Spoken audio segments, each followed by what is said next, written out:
Muy buenas noches, bienvenidos y bienvenidas a esta nueva transmisión sobre Venezuela desde una perspectiva de derechos humanos. Noticias del país siempre con la óptica desde los derechos humanos. Mi nombre es Marino Alvarado Betancur, soy abogado, soy activista de derechos humanos, realizo esta transmisión desde la ciudad de Caracas. Bienvenidas y bienvenidos a los que se van conectando poco a poco.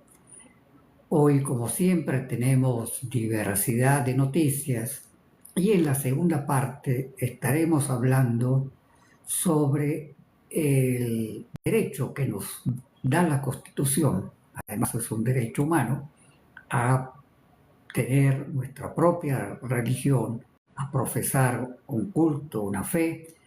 Es el artículo 59 de la Constitución. Sobre esto estaremos hablando en el segmento que tiene que ver con educación en derechos humanos, contribuyendo a que conozcas más tus derechos, conozcas las instituciones a las cuales hay que acudir para exigir y para defender derechos y conozcas también los procedimientos, los mecanismos para hacer valer nuestros derechos humanos. Entonces, una primera parte que está dedicada a información del país con una perspectiva de derechos humanos y la segunda parte dedicada a conocer un poco más nuestros derechos.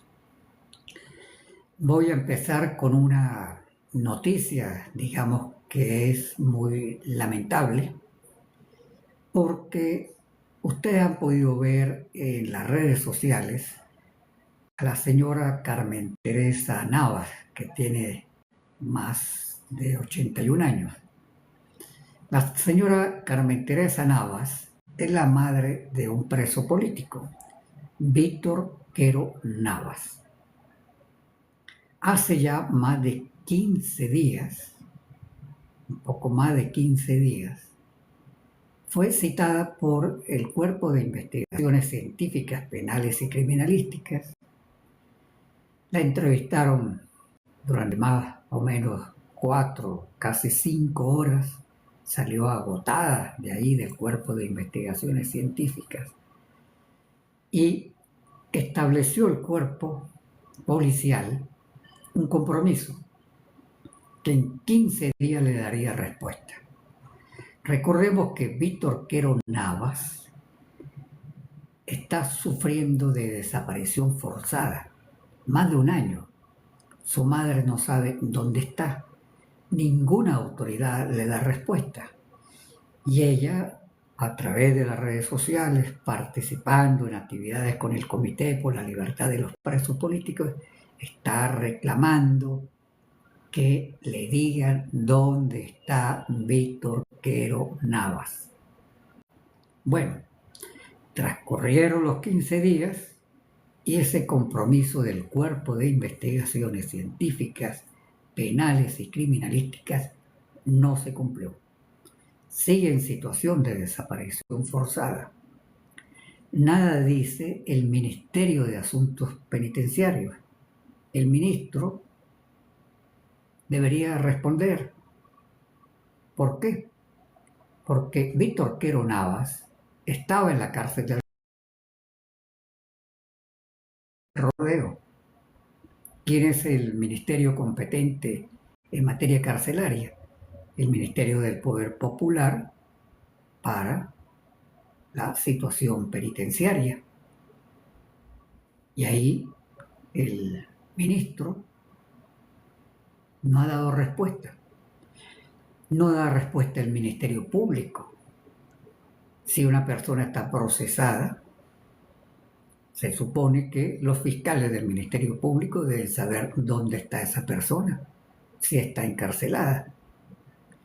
No responde los tribunales, es decir, ninguna institución le da respuesta a la señora Carmen Teresa Navas. Una u otra respuesta. Ella lo que exige es que le digan dónde está y cómo está. ¿Se lo llevó quién?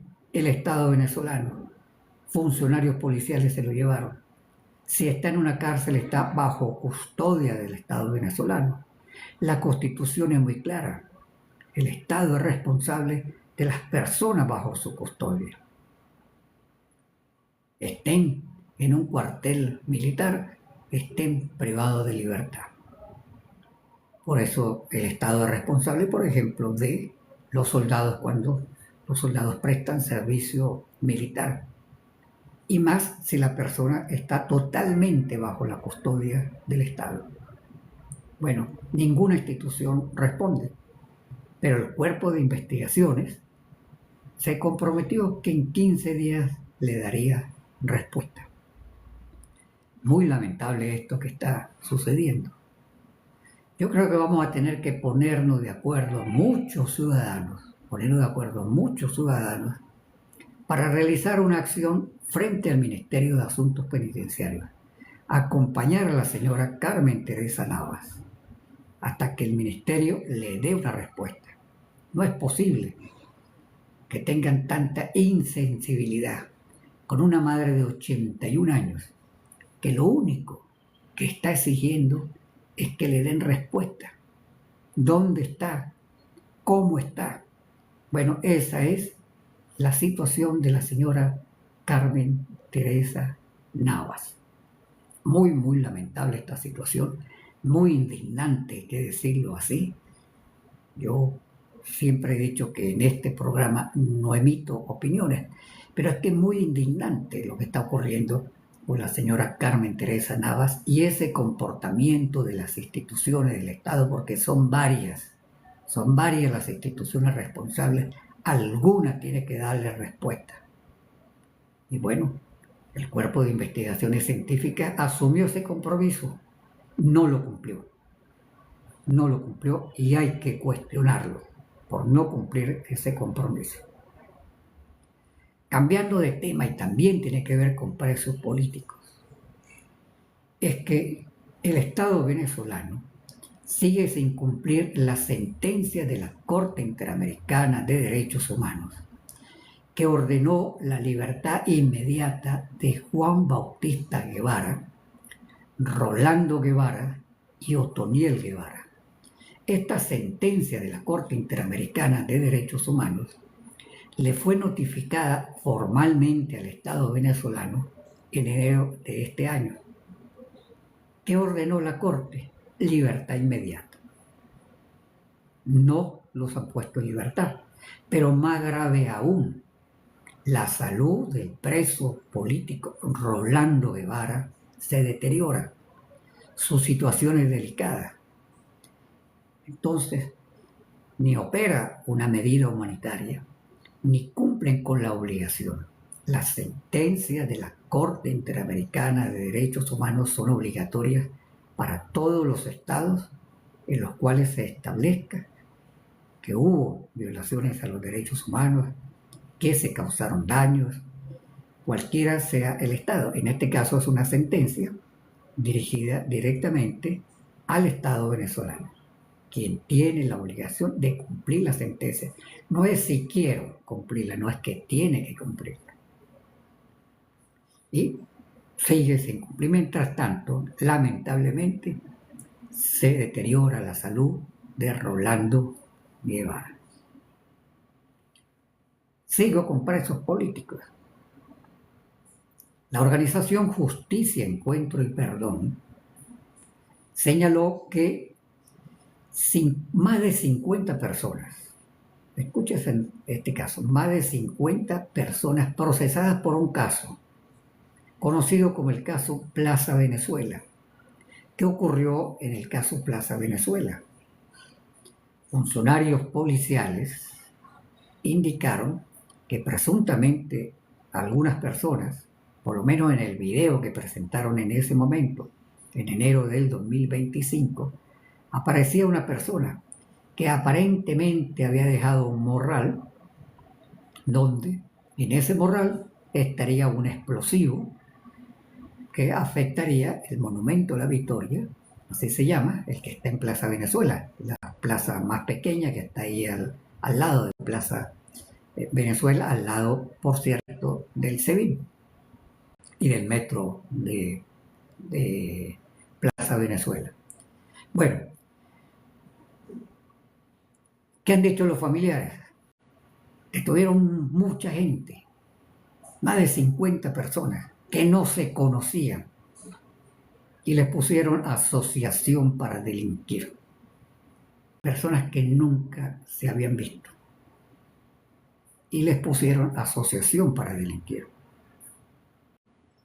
Y solicitaron, como les corresponde, porque es un derecho que está establecido en la ley de amnistía, el beneficio de amnistía. Bueno, se les negó por los tribunales de terrorismo el beneficio de la amnistía. Claro, tiene 5 días para realizar la acción correspondiente. Beneficio de casos y donde bastante claras, no la amnistía preocupa el espíritu de garantizar convivencia y paz.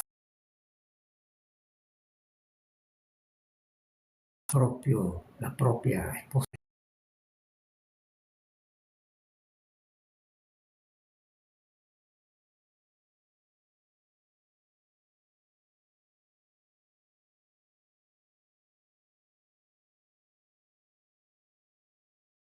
Amnistía. Bueno, no puede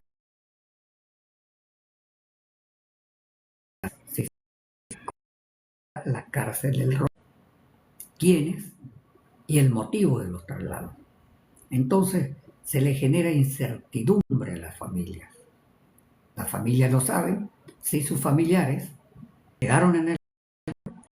Todos los presos políticos fueron dados a la cárcel de o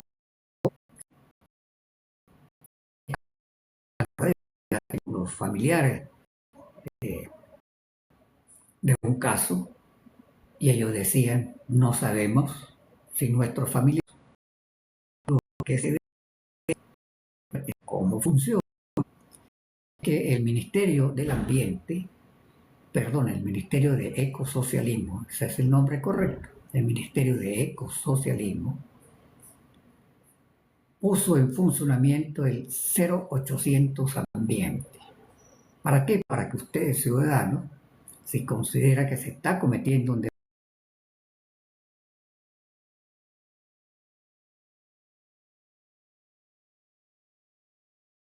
delito ambiental,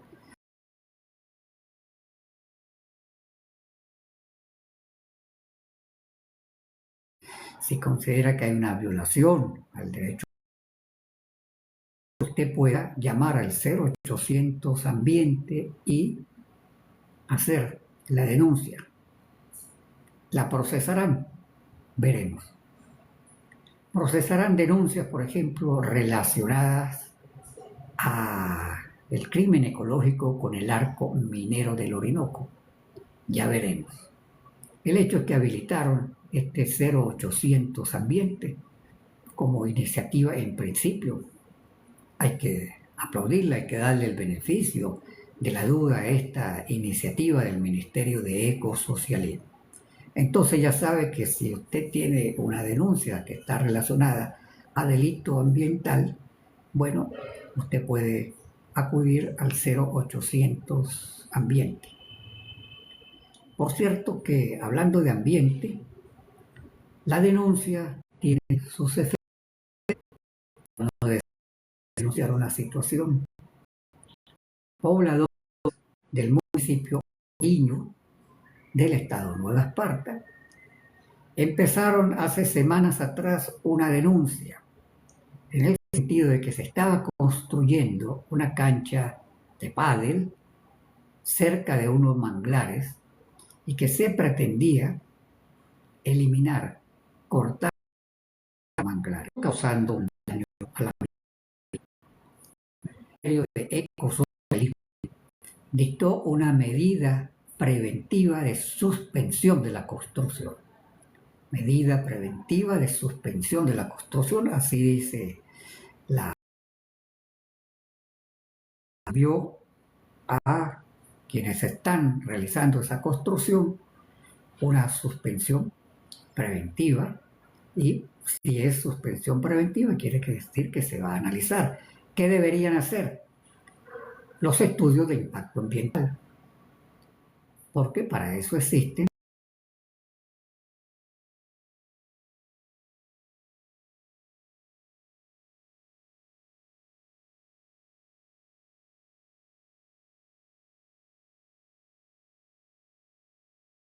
Puede afectar mucho, poco o nada al ambiente.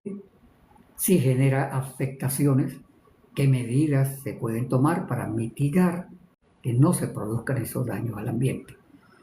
Pero esto, digamos, surgió como consecuencia de la denuncia de los pobladores ahí en el estado de Nueva Esparta y particularmente en el municipio Mariño. Entonces, una victoria parcial por ahora para quienes venían denunciando esa construcción que podría generar daños preocupantes al ambiente. Con esto termino la parte de noticias de Venezuela con una perspectiva de los derechos humanos. Un permiso para tomar un peleadores que pareciera que se les contratara para, me decía un periodista, no, esos son personas que les pagan precisamente para sabotear los programas artificial y el derecho a la educación, de acuerdo a el informe de la relatora de Naciones Unidas sobre el derecho a la educación. Me pidieron que si en algún momento se podía profundizar este tema, el tema de las tecnologías, de la educación digital y cómo incide a favor o en contra en la educación, pero particularmente me hicieron muy buenos comentarios sobre lo que estuve analizando e informándole de este informe de Naciones Unidas sobre inteligencia artificial y derecho a la educación. Usted puede haber pensado, si no estuvo el viernes acompañándome aquí, y pone relatora Derecho a la Educación ONU, Inteligencia Artificial y Derecho a la Educación. Y ahí le va a aparecer el informe en español. No es muy largo, muy interesante, nos habla de varios países, de cómo se han implementado medidas con inteligencia, que las personas puedan acceder de manera más efectiva al derecho a la educación. Pero hoy vamos a hablar de un derecho. Estamos en Semana Santa, jueves y viernes será viernes de Semana Santa, artículo 59 de nuestra Constitución. ¿Qué nos dice el artículo 59? Que nosotros tenemos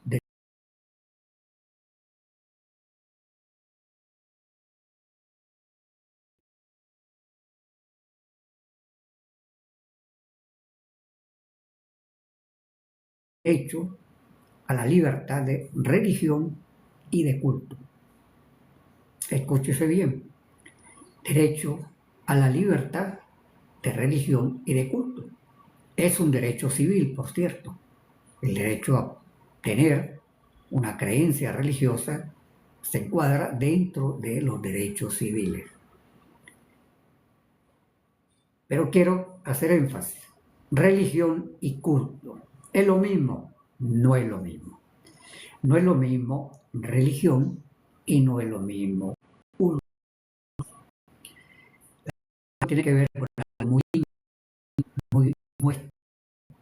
Nosotros tenemos derecho a creer o no creer. Igual están las personas ateas que no creen absolutamente en ninguna religión. Pero la Constitución nos da el derecho a tener una religión.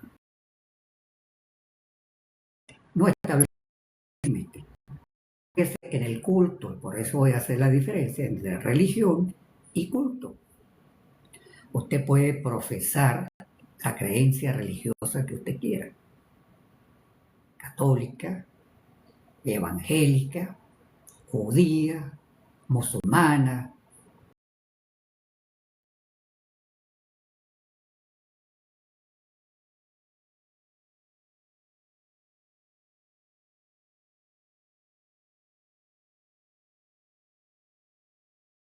cualquier religión. Y eso es muy íntimo, eso es muy suyo, es una forma de usted ver el mundo, la vida.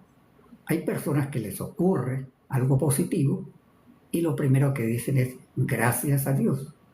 Ni siquiera gracias al esfuerzo que hizo la persona, sino que dicen como consecuencia de una tercera persona, un Dios, ¿verdad?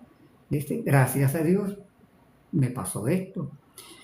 Incluso lo voy hablando uno de presos políticos, una de las primeras cosas que uno le escucha a muchos de los presos políticos que han salido en libertad, dice, en primer lugar, gracias a Dios. Esa es prácticamente una de las primeras palabras que dicen. Es decir, las personas agradecen a una tercera persona, en este caso, un Dios, si la persona es cristiana, pero los musulmanes, los judíos pudieran tener otro tipo de expresión. El hecho es que eso es muy individual. ¿Cuál es la diferencia con el culto? El culto es como se manifiesta exteriormente esa religiosidad. Es decir, ahora, por ejemplo, vamos a tener las procesiones de Semana Santa, en la visita de los templos de la religión católica, que no es la única, eso sí, es la que más prevalece en el país, es cierto. Pero el cómo se expresa esa religión sí tiene límites. La Constitución sí le establece límites, no a su espiritualidad, sino a la forma como usted expresa esa espiritualidad. Establece unos límites, ¿verdad? Y esos límites, dice nuestra Constitución, tienen que ver con tres elementos. Que ese culto no se oponga a la moral, que ese culto no se oponga a las buenas costumbres y al orden público. Los conceptos de moral y orden público son muy relativos, son muy polémicos, pero están establecidos así en muchas normas. En muchas normas se establece que tales acciones no pueden ser contrarias a la moral, a las buenas costumbres y al orden público.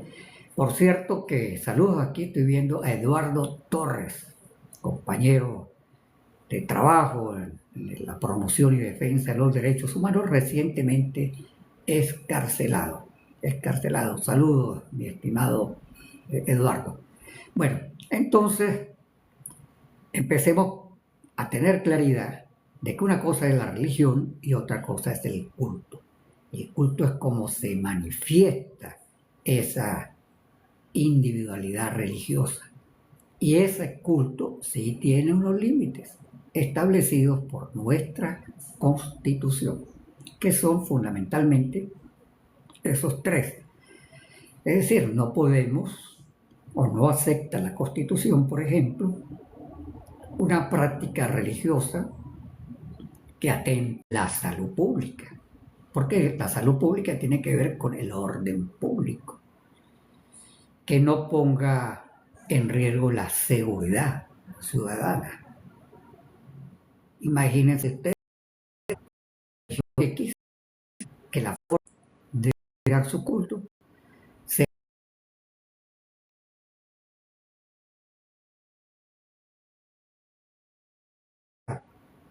no sé, colocar explosivos y considerar que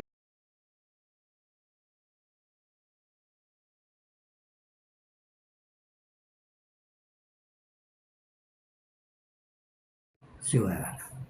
Después voy a hacer algunos comentarios, porque aquí tenemos situaciones polémicas además que se han presentado en el país. Entonces, eso es la diferencia entre el derecho que nos da la Constitución a tener libertad de religión y de culto. ¿Ok? Para que quede claro en primer lugar, y es un derecho que está establecido como un derecho civil, de los derechos civiles que tenemos los ciudadanos. El otro elemento es que la Constitución nos dice que tienen independencia y autonomía las iglesias y las confesiones religiosas. Fíjense que hace una diferencia. Iglesias y confesiones religiosas. ¿Es lo mismo? No es lo mismo. No es lo mismo la iglesia a una confesión religiosa. Las iglesias están dentro de las confesiones religiosas, pero las confesiones religiosas no están dentro de la iglesia. Cuando se habla de iglesia, generalmente se habla de instituciones, además de muchos años, que generalmente están en muchos países, que tienen una estructura jerárquica, en el caso del cristianismo, los católicos, ¿verdad? Está el Papa, están los obispos, y así por el estilo se van desarrollando toda una jerarquía. Eso es una religión. Y están las confesiones religiosas, que pueden ser algo mucho menos constituido, con grupos relativamente pequeños. Puede ser muy local no solamente de Venezuela, incluso podemos tener una confesión religiosa que a lo mejor es muy de un estado, un grupo de personas establecen, digamos, una religión. En la India, por ejemplo, hay confesiones religiosas que adoran las ratas. Hay que decirlo, progresista, que ya estaba en la Constitución de 1961. En un concepto muy progresista hace la extensión de que existen instituciones religiosas y existen confesiones religiosas. Las confesiones religiosas pueden ser asociaciones civiles, pero establece esa diferencia. Entonces ya tenemos dos diferencias, ¿verdad? La diferencia entre religión y culto y la diferencia entre religión y confesiones religiosas. Se parecen, pero no es lo mismo. El concepto de confesión religiosa es mucho más amplio y mucho más flexible también. ¿Qué nos dice también nuestra Constitución? Recuerden que estamos analizando el artículo 59 de nuestra Constitución, que nos concede el derecho civil a profesar una religión, tener una fe, y manifestar esa religión y esa fe a través de variedad de cultos. Nos dice la Constitución que no puede invocarse una creencia religiosa, ¿verdad?, para eludir el cumplimiento de la ley, para eludir mandatos de ley. Y aquí pongo un ejemplo que se me acaba de ocurrir. Supongamos que en la pandemia, esa situación tan difícil que tuvimos de garantizar la salud, que tiene que ver con el orden público, decía también que teníamos que usar mascarilla. ¿Qué tal si una creencia religiosa dijera, no, que yo no me puedo poner mascarilla? Entonces está poniendo en riesgo, ¿verdad?, sectores de la población frente a una medida que científicamente se ha demostrado servía o sirvió, en aquel momento para prevenir que las personas no se contagiaran. Tampoco puedo invocar yo, si la ley establece que debo pagar el IVA, por ejemplo, decir, no, es que mi religión no me permite pagar el IVA. Entonces, por eso la Constitución establece que las religiones no pueden invocarse para evadir la ley, para cumplir obligaciones de ley, mucho menos para cumplir obligaciones constitucionales. Entonces, ¿tenemos derecho a una religión? Sí. ¿Tenemos derecho a expresar esa religión mediante diversidad de cultos? Sí, pero con límites. Y, bueno, parte de los límites es esto. ¿Qué nos dice también la Constitución? No puedo practicar mi religión, desarrollar mis cultos relacionados a esa religión para afectar los derechos de otros. Aquella famosa frase de que mis derechos llegan hasta el límite de no afectar a otros. Bueno, eso lo aplica nuestra Constitución. No puedo invocar que yo tengo una religión, que yo practico un determinado culto de esa religión para afectar derechos de otros. Por ejemplo, para discriminar.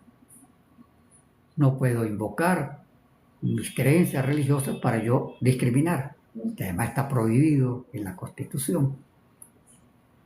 No puedo invocar mis creencias religiosas para impedir, por ejemplo, que los niños vayan a la escuela.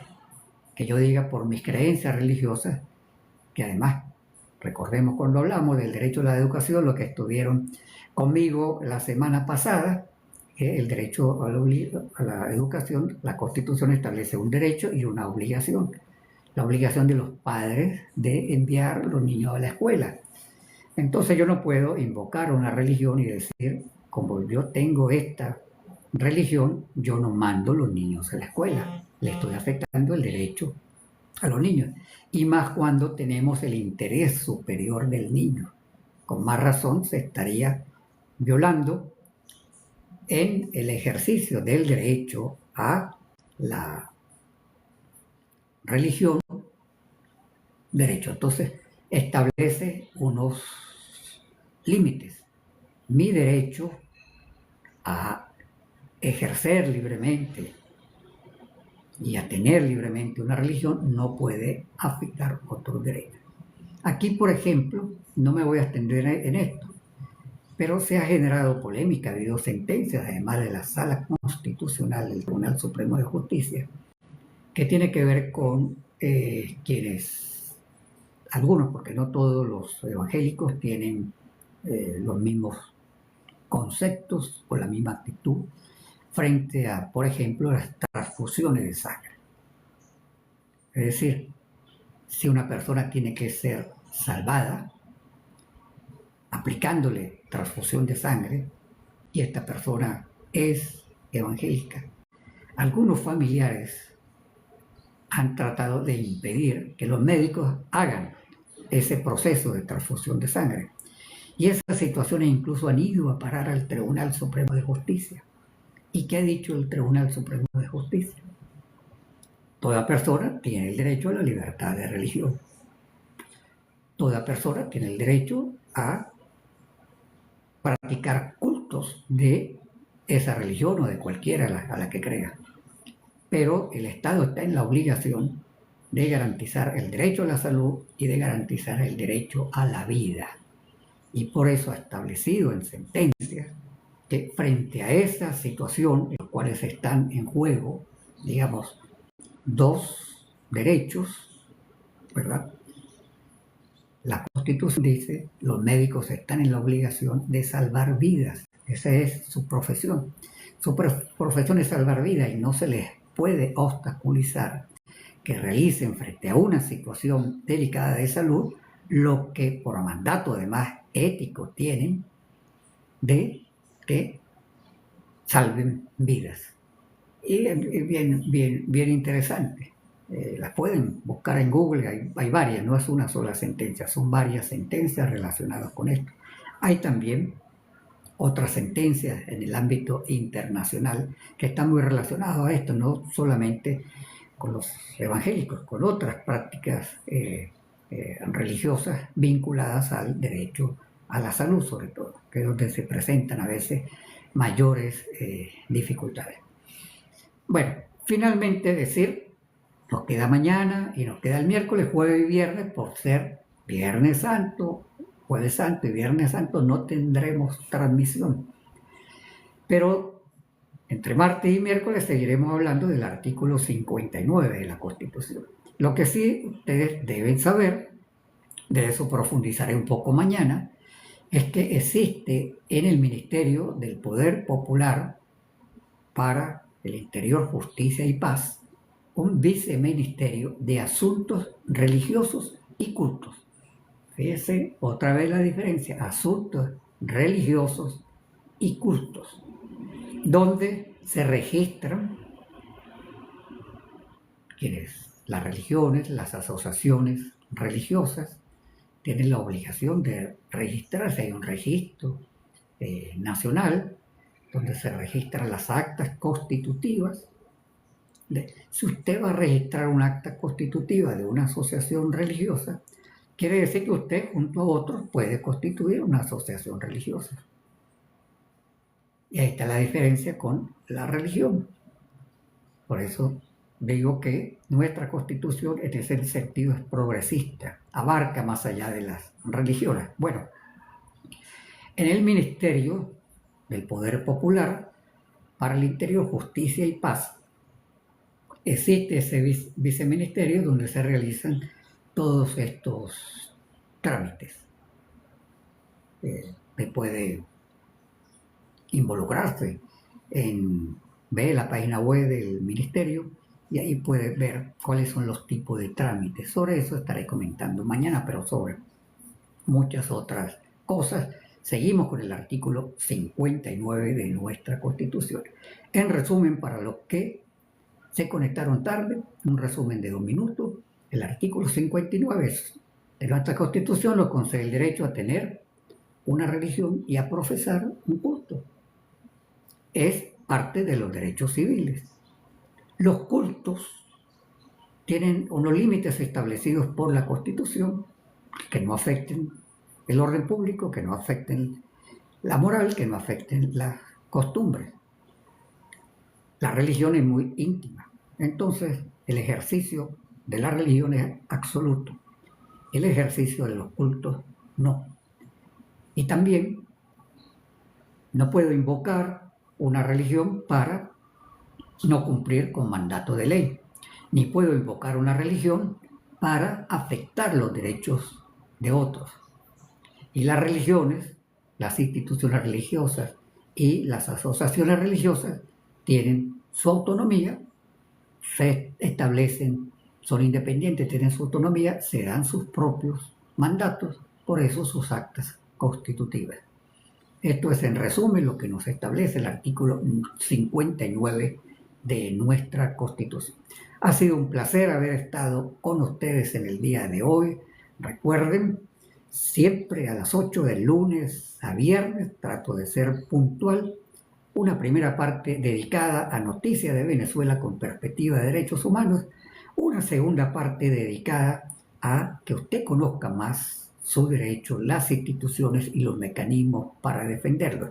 Puede seguirme por las redes sociales, en Instagram marino.alvarado, en Twitter @marinoalvarado, esta cuenta de TikTok de Marino Alvarado Betancourt. Y hago un micro de 90 segundos que se denomina la situación de derechos humanos en Venezuela en 90 segundos. Si usted lo ve en las redes, ayúdelo a difundir para que otros estén informados. Hoy afortunadamente no tuvimos la visita de los saboteadores. Igual si hubiesen aparecido, hubiésemos continuado con nuestro programa. Nos vemos mañana a las 8 en punto. Descansen mucho optimismo, y aquí estamos con el señor Sonrisa, seguimos esperando buenas noticias. El 2026 empezó con buenas noticias, por eso nos acompaña el señor Sonrisa. Hasta mañana.